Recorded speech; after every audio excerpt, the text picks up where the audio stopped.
జీవితంలో పెను తుఫాన్లు రాబోతున్నాయని, నా సంసారం నౌక మునిగిపోవడానికి అప్పుడే నాంది పడిందని నాకప్పుడే మాత్రం తెలియలేదు. నాతో పాటు నేను తీసుకెళ్దాం అనుకున్నాను.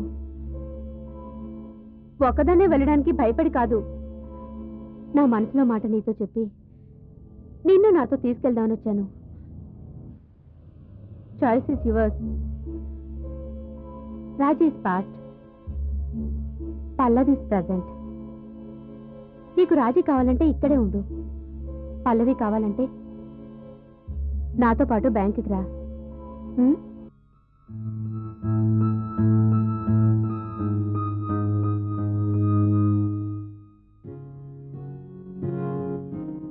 ఏమండి, ఇంకా నిద్రపోలేదా?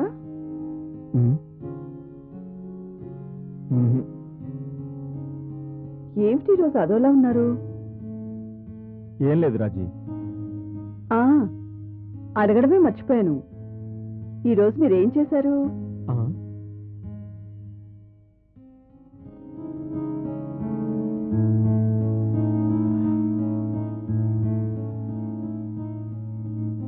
నేనేం చేశాను? ఏ దొంగ, నాకేం తెలియదు అనుకుంటున్నారా? నాకంతా తెలుసు. ఏం తెలుసు? పొద్దున్నే జరిగిందంతా తెలుసు. అది రాజీ, నేను అప్పుడే చెప్పాలనుకున్నాను. అది అది జరిగింది ఏమిటంటే, అవును, ఈ విషయం నీకెవరు చెప్పారు? అమ్మ అప్పుడు ఇంట్లో కూడా లేదుగా. అత్తయ్య ఇంట్లో లేకపోతే నాకు తెలీదా? పక్కింటి శాంతి చెప్పింది. శాంతియా? ఆవిడేం చెప్పింది?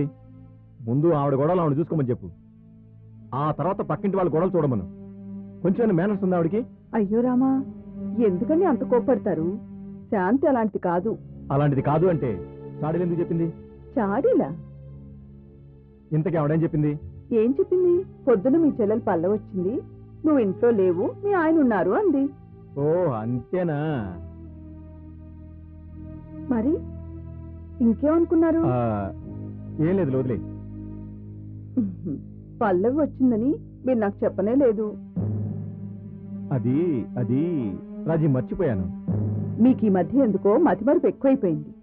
పాపం, పల్లవికి ఏం అవసరం వచ్చిందో ఏమో, నా కోసం వచ్చి తిరిగి వెళ్ళిపోయి ఉంటుంది. నీకోసం కాదు. మరి మీకోసమా?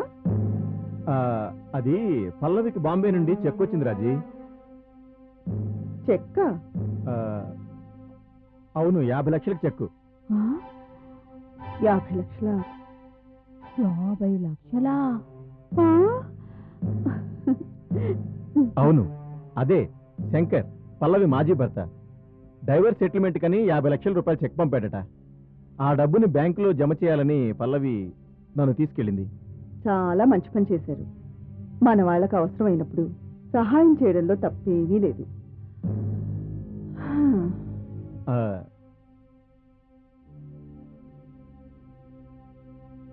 రాజీ, ఏమైంది? ఏమీ లేదండి. 10 లక్షలు, 20 లక్షలు, 50 లక్షలు అంటూ మనుషులు ప్రతిదానికి ఖరీదు కడుతున్నారు. తాళి కట్టడానికి వరుడు ఒకవేళ నిర్ణయిస్తే, తాళి తెంచడానికి వధు ఒకవేళ నిర్ణయించే పరిస్థితి వచ్చేసింది. మనుషుల్ని, వారి మనసుల్ని బేరాలు చేసే స్థితికి దిగజారిన ఈ ప్రపంచం ఏ దిక్కుకు వెళ్తుందో ఏమో నాకైతే అర్థం కావడం లేదు. అవును, డబ్బు వచ్చింది నీ చెల్లెలకి, నువ్వెందుకు బాధపడుతున్నావు? దుఃఖపడటం లేదండి. ఈ పల్లవి కూడా ఒక్కొక్కసారి తొందరపడి నిర్ణయాలు తీసుకుంటుంది. 50 లక్షలు తన బ్రతుక్కి ఆసరా అవుతాయనుకుంటుంది. ఒక స్త్రీకి కట్టుకున్న భర్తే కొన ఊపిరి వరకు ఆసరా అవుతాడని మర్చిపోయింది పిచ్చి పిల్ల. అది పోనీయండి, మీకు చాలా థ్యాంక్స్ అండి. థ్యాంక్స్ నాకా? నాకెందుకు? ఈరోజు పల్లవితో పాటు మీరు వెళ్ళినందుకు, నా చెల్లెల్ని మీ సొంత చెల్లెలు అని అనుకుని సహాయం చేసినందుకు. అవునండి, పల్లవి ఇప్పటికే జీవితంలో చాలా కష్టాలు చూసింది. అది తనకెవరూ ఆసరా లేరు అని అనుకోకూడదు. దానికి మనిద్దరం ఉన్నామనే భరోసా మనం. ఏంటండి అలా చూస్తున్నారు? ఏం లేదు ఏం లేదు రాజీ, నిద్ర వస్తుంది, పడుకుంటాను.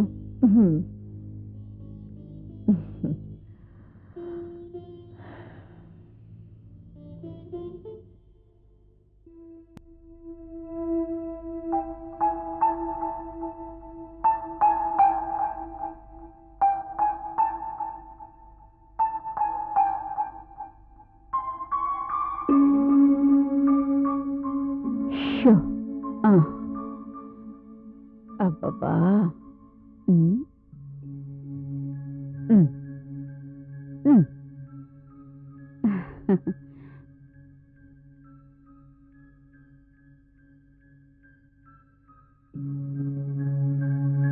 ప్రకాష్, ఏంటమ్మా? మొన్నటి నుంచి టీవీలో కొత్త కార్యక్రమం స్టార్ట్ అయింది తెలుసా? ప్రజాన్యాయం అంటూ అందులో ప్రజలే న్యాయమూర్తుల స్థానంలో కూర్చుని వచ్చే సమస్యలన్నిటి కూడా వాళ్లే తీర్పులు చెప్పేస్తారట. మొన్న ఎపిసోడ్లో ఓ కేసు వచ్చింది. ఓ కథనికి పెళ్ళయ్యి వాళ్ళకి 2 పిల్లలున్నారు. అలాంటి వాడు డబ్బు మీద ఆశతో ఒక శ్రీమంత విధవరాల్ని 2వ పెళ్లి చేసుకున్నాడట. ఈ కేసు కోర్టుకొచ్చింది. ఆ న్యాయమూర్తి ఏమన్నాడంటే, ఏమిటయ్యా ఇది, నీకు పెళ్ళయింది, 2 పిల్లలున్నారు, అలాంటిది ఇంకో పెళ్లి చేసుకోవడం తప్పు కాదా అన్నాడంట. దీనికి అతనన్నాడు, ఏం చేయను స్వామి, పొట్ట నిండకపోయినా జుట్టుకి కొబ్బరి నూనె తప్పట్లేదు, అలాగే నాకిచ్చే జీతం తక్కువ, ఆ జీతంతో సంసారాన్ని సాకడమే సరిపోవడం లేదు, ఇంకా పిల్లల భవిష్యత్తు ఏం చూడను, అందుకే బాగా డబ్బు కూడబెట్టడం కోసం బాగా డబ్బున్న అమ్మాయిని ఇంకో పెళ్లి చేసుకున్నాను అన్నాడు. ఆ తర్వాత సరే న్యాయమూర్తి ఆలోచించి చివరికి తీర్పు ఇచ్చేశాడు. ఇంకేం తీర్పిచ్చుంటాడు? వాడు చేసింది తప్పని చెప్పుంటాడు. అవును, అయితే కేవలం 10 మంది మాత్రమే అతను చేసింది తప్పు అన్నారు. మిగిలిన 90 మంది అతను చేసింది సరైంది అన్నారు. నిరపరాధని విడుదల కూడా చేశారు. అతనికి అనుకూలంగా ఎలా తీర్పు చెప్తారమ్మా? పాపం, మొదటి భార్య పిల్లల గతేంటి? అతను చేసింది తప్పమ్మా. తప్పేం కాదు, అతను చాలా తెలివైన వాడు. తప్పు తప్పని చేసినా ఆ పని ఎందుకు చేశాడో తెలుసా? అందర్నీ సరిగ్గా చూసుకోవడం కోసమే అతను చేశాడు. డబ్బు కోసం అతను 2వ పెళ్లి చేసుకున్నా మొదటి పెళ్ళాన్ని వదిలేశాడా ఏంటి? లేదే, ఆవిడ్ని చక్కగా చూసుకుంటున్నాడు, ఈ కొత్త పెళ్ళాన్ని కూడా చక్కగా చూసుకుంటున్నాడు. అది కాదు ప్రకాష్, తప్పులు చేయని వారు ఈ లోకంలో ఎవరుంటారు చెప్పు? అంతటి దేవాది దేవుళ్ళే ఎంతంత తప్పులు చేశారో, అలా అని వాళ్ళకి మనం పూజలు చేయడం లేదా? చూడు, ఎవరికి అన్యాయం జరగకుండా అందరికీ మంచే జరుగుతుంది అనుకున్నప్పుడు తప్పు చేయాల్సి వస్తే అది ఖచ్చితంగా తప్పే అవ్వదు. అవునమ్మా, అది కరెక్టేనమ్మా. టైం ఎంత అయిందిరా? 10 అవుతుందమ్మా. 10 గంటలయ్యిందా? పల్లవి వచ్చే టైం అయింది కదరా? అమ్మా,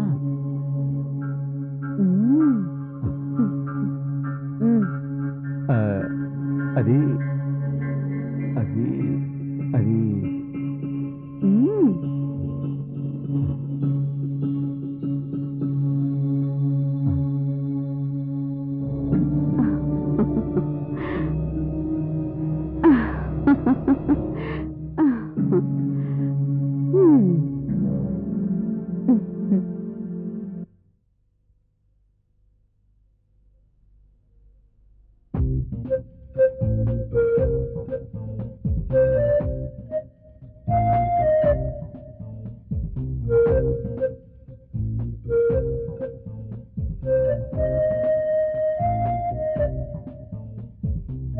వాళ్ళ పరిచయం నాకు తెలియకుండానే పెరిగిపోయింది.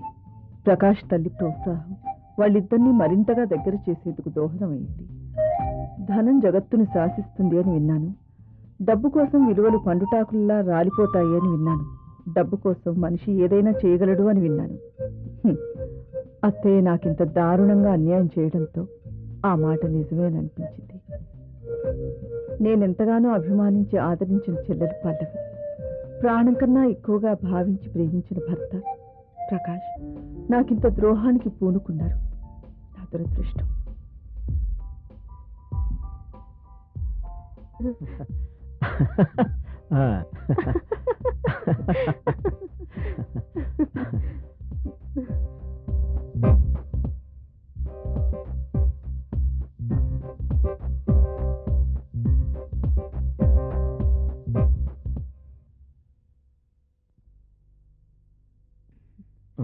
ఏంటి? ఏ లోపలికి రావా?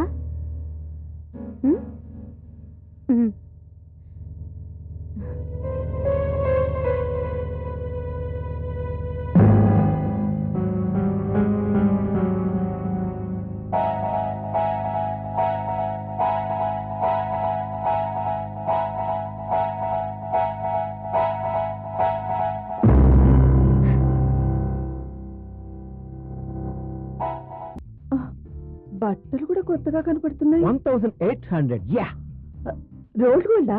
అయ్యో పిచ్చి, ఒరిజినల్ గోల్డ్. ఏమండి, మీకు కొత్త ఉద్యోగం దొరికిందా? ఈ మధ్య కచేరీలు కూడా చేయలేదు మీరు. ఇంత డబ్బు ఇవన్నీ ఎలా? అది రాజీ, అది అయ్యయ్యో, ఎక్కడి నుంచి వచ్చింది, ఎందుకు వచ్చింది, ఎప్పుడు వచ్చింది, అది ఇది అంటే నీకన్నీ చెప్పి తీరాలా ఏంటే? నేను అలా అడగలేదు అత్తయ్య. మరి ఎలా అడిగావు? మొదలెట్టవా నీ రాగాలు? అడిగినవన్నీ అడిగేయడం, ఆ తర్వాత నేను అలా అన్నానా అత్తయ్య అనేయడం. వాడికి ఆఫీస్ నుంచి పాత బాకి ఏదో రావాల్సి వచ్చింది, అది వచ్చింది, అంతే కదరా?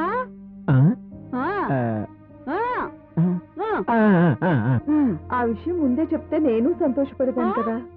అంటే నువ్విప్పుడు సంతోషపడ్డలేదా చెప్పు? అయ్యో, నేను అలా అనలేదు అత్తయ్య. ఇంకెలా అన్నావు తల్లి? అది కాదత్తయ్య, ఈయనతో పాటు పిల్లలు కూడా బట్టలు తీసుకుంటే బాగుండేది కదా అని. పిల్లల్ని మెళ్ల మీద ఎక్కించుకోవాలా? వాడి డబ్బు వాడిష్టం. 4 చోట్ల తిరిగేవాడు, మంచి బట్టలు కూడా వేసుకోకూడదా? అది చాలు చాలు ఆపు. పాడిందే పాటరా పాచిపళ్ళ దాసరి అన్నట్టు మళ్ళీ ఏడుపు రాగాలు తీకి తల్లి. ఒరే ప్రకాష్, అతను ఎవరో నీ ఫ్రెండ్ ని చూడడానికి వెళ్ళాలన్నావు కదరా? ఫ్రెండ్ టైం అయిపోతుందిరా, వెళ్ళు. రాజీ, నా స్పెట్స్. బాయ్. అయ్యో, కొత్త పెళ్లి కొడుకులాగా బాయ్, వస్తా, పోతా, ఇవన్నీ ఎందుకురా? రా రా.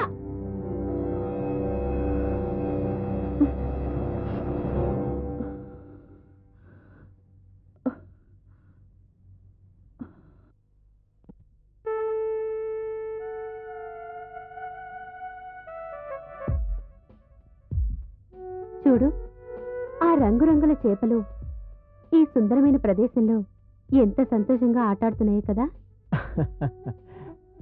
పల్లవి, ఇవి ఎంతో ఆనందంగా ఆటలాడుకుంటున్నాయని మనం అనుకుంటున్నాం. పాపం, ఇవి అసలు ఉండాల్సిన ప్రదేశాలు వేరే ఉన్నాయి. వీటి స్వాతంత్రాన్ని హరించి మన ఇళ్లలో బంధించి ఆనందపడుతున్నాం. మనం ఎంత స్వార్థపరులమో కదా. అది స్వార్థం ఎలా అవుతుంది ప్రకాష్? మనకు కావాల్సింది సాధించుకునే విషయంలో స్వార్థం ఉందని తెలుసుకుంటే ఈ మనుషులు భూమి మీద ఒక్క క్షణం కూడా ఉండలేరు. ఒక మాట చెప్పనా ప్రకాష్? చెప్పు. బంధించినప్పుడే బాంధవ్యం నిలబడుతుంది. అలా బంధించినట్లుగా ఆ విషయాన్ని ఎదుటి వాళ్ళకు తెలియకుండా మేనేజ్ చేయడమే ఇంటెలిజెన్స్.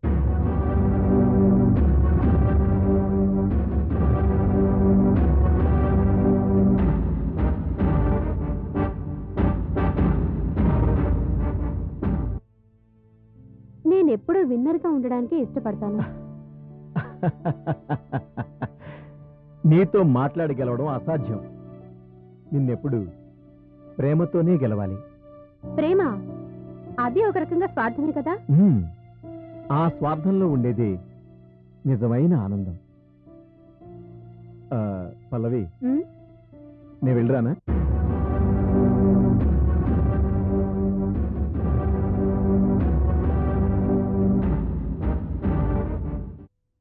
ఇంతలోనేనా?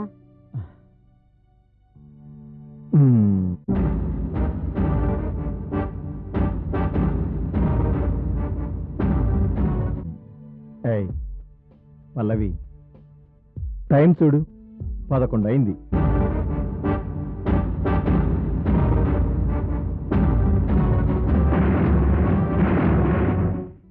రాజీ ఎదురు చూస్తూ ఉంటుంది. ఏ పల్లవి,